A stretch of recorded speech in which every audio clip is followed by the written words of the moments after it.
Assalamualaikum warahmatullahi wabarakatuh. Kami dari tim 1 akan mempresentasikan hasil kerja tim kami dengan topik perkembangan dan peranan sistem teknologi informasi guna memenuhi mata kuliah Sistem Informasi Manajemen pada program studi S1 Manajemen Universitas Teknologi Digital. Dosen pengampunya adalah Bapak Alda Ramadika. Anggota tim kami diantaranya saya, Hasyifa Nurimana, Ramdan Maulana Sahuri, dan Siti Salma Nur Azizah.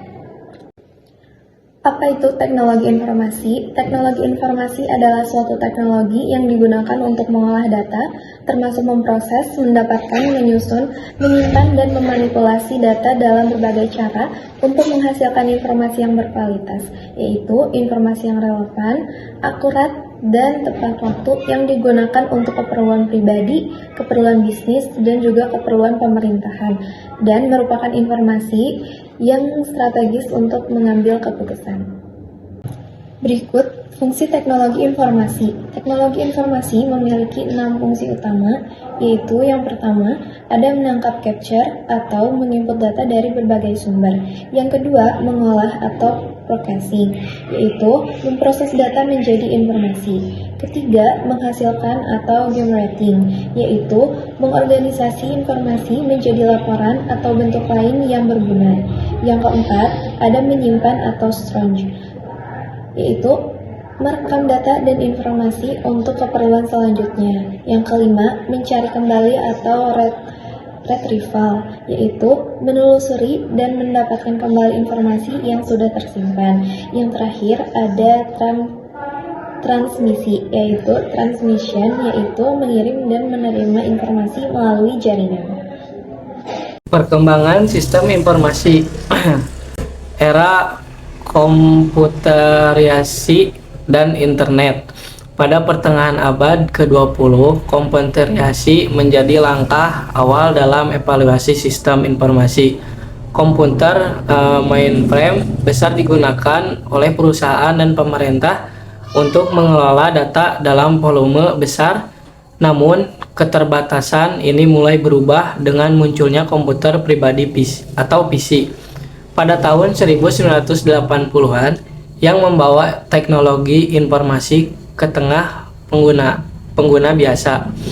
Era 2000-an, integrasi dan mobilisasi, kemunculan smartphone dan perangkat mobil lainnya di tahun 2000-an mengubah cara mengakses informasi. Munculnya aplikasi mobile membawa sistem informasi ke tingkat yang lebih personal dan mudah diakses. Yang ketiga adalah era 2010-an, revolusi data besar dan closed computing. Era 2010-an ditandai dengan munculnya big data dan cloud computing. Big data mengacu pada volume data yang sangat besar yang tidak bisa diolah menggunakan metode tradisional. 4 adalah era 2020-an, kecerdasan buatan dan pembelajaran mesin.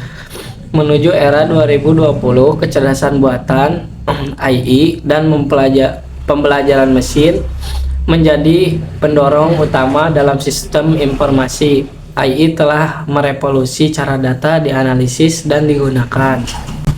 Jadi kesimpulannya, perkembangan teknologi informasi kini semakin pesat dan menghadirkan banyak kemudahan kepada masyarakat dalam menjalani kehidupan sehari-hari, terutama dalam melakukan komunikasi. Sebelum ditemukannya telepon pertama kali oleh Alexander Graham Bell pada tahun 1875,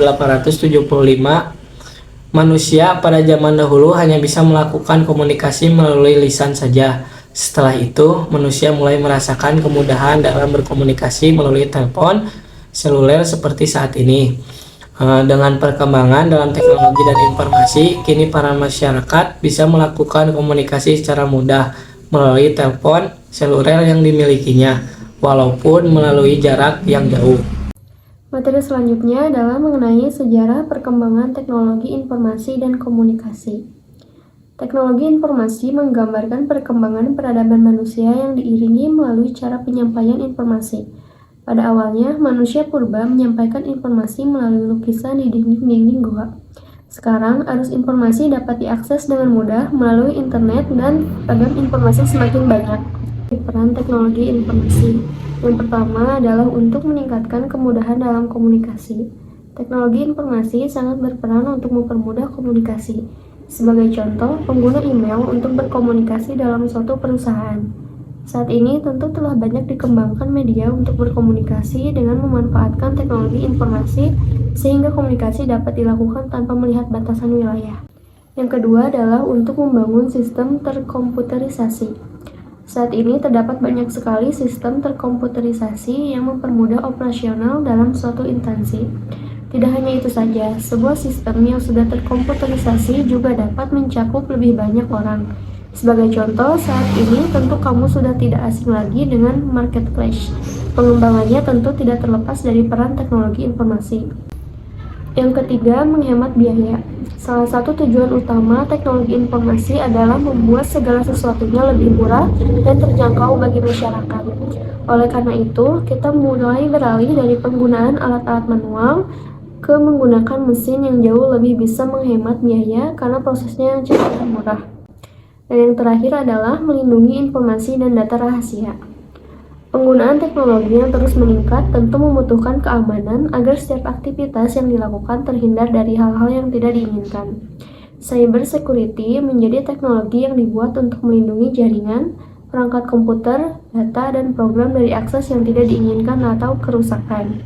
Cyber security akan membantu untuk mengamankan segala informasi yang ada pada instansi.